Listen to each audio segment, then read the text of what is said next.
მოკლედ ესეც თემას მინდა შევეხო ურთიერთობებზე, მინდა ზოგადად გავშალო რაღაცეები, რაღაც ინფორმაციები, ანუ რა ხდება უხილავ სამყაროში და როგორ ჩამოდის მერე ეს ფიზიკურ რეალობაში.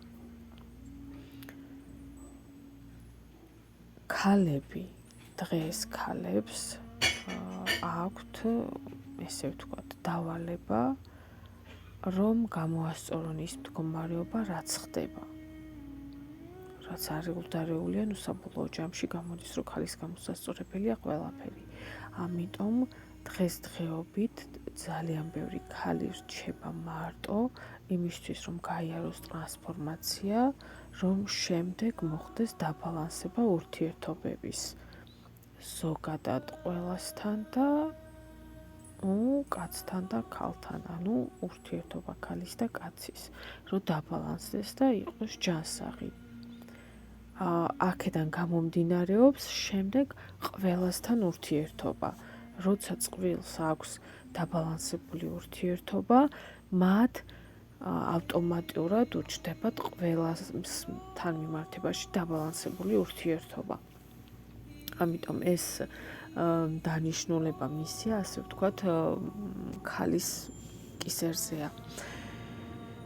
ხო, ანუ ის ვთქვი, ხო, უკვე რომ ქალი მარტო რჩება ტრანსფორმაციისთვის კი ესეა და რასაც ახლა ვხედავ და ინფორმაციებს ვღებულობ სხვადასხვა წყაროებიდან და ჩემი დაკვირვებიდანაც და რამდენიმესთან საუბარიც მქონდა ამ თემაზე, რომ თვითონ კაცებიც მარტო რჩებიან, ის კაცები, ვისაც უფრო მეტი დანიშნულება აქვს, თქვათ, ხო, ყველა ადამიანს თავთავის დანიშნულება აქვს, რომ ზოგს უფრო მეტი ფუნქცია აქვს და უფრო მეტი პასუხისმგებლობა, ვიდრე სხვას. ანუ ადამიანებს ყველას თავთავის დანიშნულება აქვს, ზოგს უფრო მეტი პასუხისმგებლობა აქვს, ზოგს ნაკლები. და ის კაცები, ვისაც უფრო მეტი პასუხისმგებლობა აქვს, ანუ გაწერილი თავიდანვე აქ მოსვლაში, ისინიც მარტო რჩებიან. იმისთვის, რომ თავის თავში კონცენტრირდნენ, გამთლიანდნენ და მე გამოვიდნენ ანუ ტრანსფორმაცია მიდის სერიოზული კაცებისაც. პროცენტულად უფრო მეტი ქალები არიან და იმის შედეგად, რომ ქალები ამ თემაზე ძალიან მუშაობენ, ავტომატურად გადადის ეს კაცებზე და იმ კაცებს, ვისაც მეტი ფუნქცია აქვთ, შესასრულებელი, ისინიც მარტო რჩებიან. ბევრი არის, ანუ მე ეხლა რაც ვიცი, საკმაოდ ბევრი კაცი არის, ვინც არის მარტო. 2 წელი, 3 წელი, 1 წელი მარტო არიან, ანუ მარტო ყოფნაში რას გულისხმობ? არ აქვთ ურთიერთობები ფიზიკურ დონეზეც კი. და ეს არის ძალიან ნორმალური.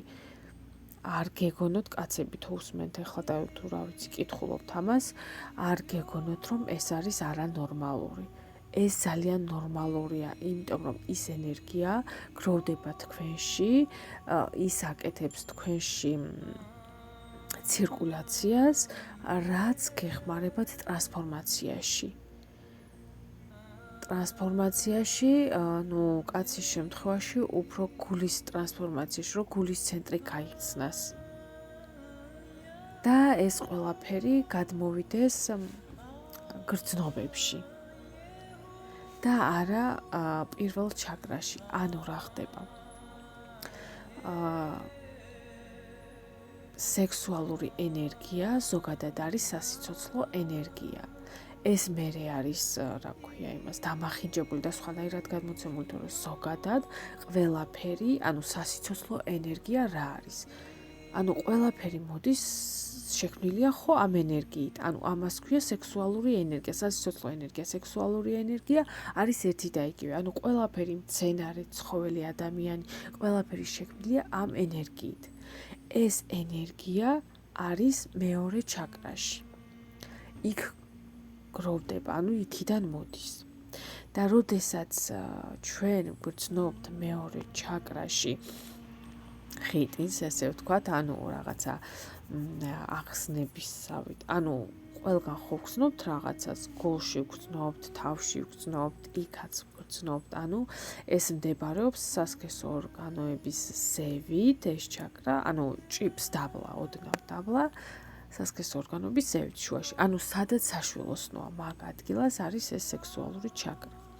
როდესაც ჩვენ გრძნობთ რაღაცა აღზნებასავით, ჩვენ გონია, რომ ეს არის აუცილებლად გვინდა სექსი და ჩაგვაქვს დაბლა პირველ ჩაკრაში, ანუ ინსტინქტის დონემზე ჩაგვაქვს ეს ენერგია, იმიტომ რომ არ ვიცით როგორ ავწიოთ ზევით, როგორ ავწიოთ გულამდე, როგორ ავწიოთ თავამდე.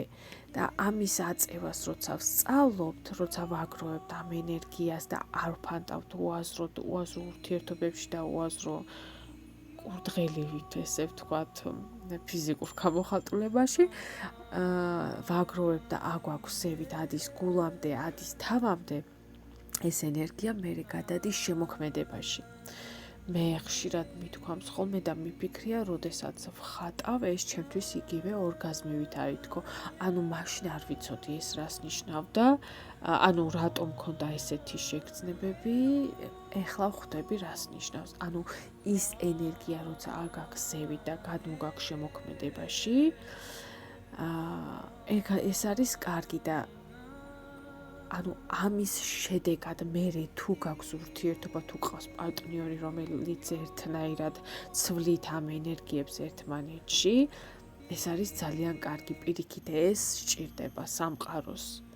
და როცა ამას ვერ აკეთებს ადამიანი და ჩააქვს პირველ ჩაკრაში და არის ის, რომ დარბის იქით აკეთ და ნუ აკეთებს, რასაც აკეთებს, ეს არის უბრალოდ ინსტინქტურ დონეზე გაკეთებული ყველაფერი და არც ენერგიას გაძლევს და თუ გაძლევს, ცოტას გაძლევს, რომელიც ეგრევე იფანტება და ანუ არ გადადის რეალიზებაში არაფერში. მოკლედ ესეთი რაღაცები ხდება ამოხილავ სამყაროში, რომელიც მერე ჩამოდის ფიზიკურ დონეზე და ეხლა ეს ანუ ამზადებენ რეალურად ადამიანებს იმისთვის, რომ ყველაფერი გადავიდეს შემოქმედებითში, გადავიდეს სხვა ეტაპზე, ვიბრაციულ დონეზე, უფრო მაღალ დონეზე. ქალები თავიანთ თავებს ამზადებენ ამისთვის, ვინც უკვე გაცნობიერებულია და გამოხუცებაშია და იმის შედეგად, რომ ეს ვიბრაციული დონე უფრო მაღლა იწევა, კაცებიც შესაბამისად მოჰყვებიან. თუმცა არის ბევრი კაციც, ვინც თვითონ აკეთებს ამ ყველაფერს, იგივეს, რასაც სულიერ გამოხუცებას გულისხმობ. და არიან კაცები, ვინც ცნობიერად, ანუ ლოგიკურად ამას ვერ მიყვებიან, თუმცა მაინც არიან ესე მარტოები და ნელ-ნელა მოყვებიან ამ ტრანსფორმაციას. ანუ ყველა ეტაპს გადის, ყველანი თავის ეტაპს გადიან. ისე როგორც ანუ ძალიან მტკივნეული რომ არ იყოს რა, ყველას ხომ რა აქვს ახლა ერთნაირი ფსიქიკა, ზოგს შეუძლია, თქვათ ძალიან მალე, ერთ თვეში, ორ თვეში ეს გაიაროს, გადალახოს ეს ყველაფერი. ბევრს არ შეუძლია ურჩევნია, უმტკივნეულად იყოს და ანუ იმას ვიცახი, რომ ყველა თავისებურად, როგორც მისთვის არის კომფორტული, ისე გადის ამას. და ზოგს, ანუ კაცს გულისხმობს, ზოგს გონია, რომ ეს არის, არ შეიძლება ეგრე, რომ ანუ თითქოს ფიზიკური ურთიერთობა თუ არ გაქვს, მისთვის, ანუ კაცისთვის ცუდია, არ შეიძლება და არა ეგეთი ფიქრები არ არის საჭირო. პირიქით, ეგ კარგია. ეგ კარგია და ხელს უწყობს სულიერს და განვითარებას, განათლებას. ახლა მინდა შევეხოთ თემას, ცოტა ისეთ ფაქიზი თემაა ფსიქოლოგიურად კაცებისთვის უფრო საკრალური, ესე ვთქვათ. ფიქრობ, რომ ჩემს ვიდეოებს უსმენს უფრო გაცნობიერებული ხალხი, ამიტომ თამამად ვისაუბრებ ამაზე. ეხლა რადგან დედამიწა გადადის ახალ ვიბრაციებზე და ახალ დონეზე, ახალ განზომილებაში, სხვა განზომილებაში, ადამიანებიც ნელ-ნელა მიჰყვებიან ამ ყველაფერს და ეს ინსტინქტის დონე, რჩება იმ 3D მატრიცაში და აქეთ მე-4-ში და მე-5-ში ინსტინქტები არ მუშაობს, აქედან გამომდინარე და იქიდან გამომდინარე, რომ ადამიანებში მიდის ტრანსფორმაციები, როგორც ქალებში, ასევე კაცებში. რა ხდება წყვილთან, იმ წყვილებთან, რომელიც თავისუფალ ურთიერთობებშია, რომლებიც ხშირად იცვლიან პარტნიორებს და ასე შემდეგ და ასე შემდეგ. ესე იგი, ქალი, რომელიც შეხვდება კარმულ პარტნიორს, ამ კარმულ პარტნიორს არ ექნება მასზე ერექცია. ანუ პარტნიორი უნდა იყოს მინიმუმ ნათესავი სული მაინც. დედამიწა უკვე იმ დონეზე არის სხვა ვიბრაციებზე გადასული, რომ ეს კარმული ურთიერთობები ინგრევა. ყველა კარმული ურთიერთობები დაინგრევა, ამას აცნობიერებს ადამიანი თუ არ აცნობიერებს, მაგას არ აქვს მნიშვნელობა. ის ადამიანი, რომელიც გადადის მე-4-ში, იმ ადამიანს კარმული ურთიერთობები ყველა ენგრევა.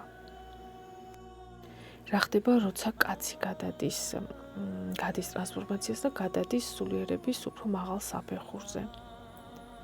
მას ერექცია არ აქვს არავისზე, მხოლოდ თავის ადამიანზე, თავის ქალზე, ესე ვთქვათ, იმ ტყუპ სულზე, იმ თავის სულიერ მეორე ნახევარზე, რომელიც არის თავიდან გაწერილი, მხოლოდ მასზე ექნება ერექცია.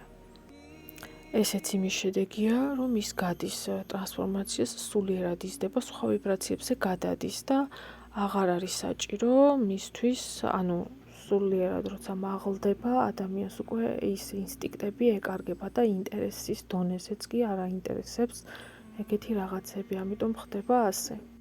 სულიერად განვითარდა და აღარ აქვს რეაგირება იმ ადამიანზე, ვინც თავისი არ არის. ცოტა შეიძლება შოკური ინფორმაცია გონებისთვის გასააზრებლად, თუმცა ასეა ეს. კიდე ცოტა მინდა გავაგრძელო და ვისაუბრო, უბრალოდ აქ შევწყვეტ, იმიტომ რომ YouTube არ მადეპინებს დიდ ვიდეოებს, არ მატვირთვინებს და მეორე ნაწილს ჩავწერ კიდე ცალკე.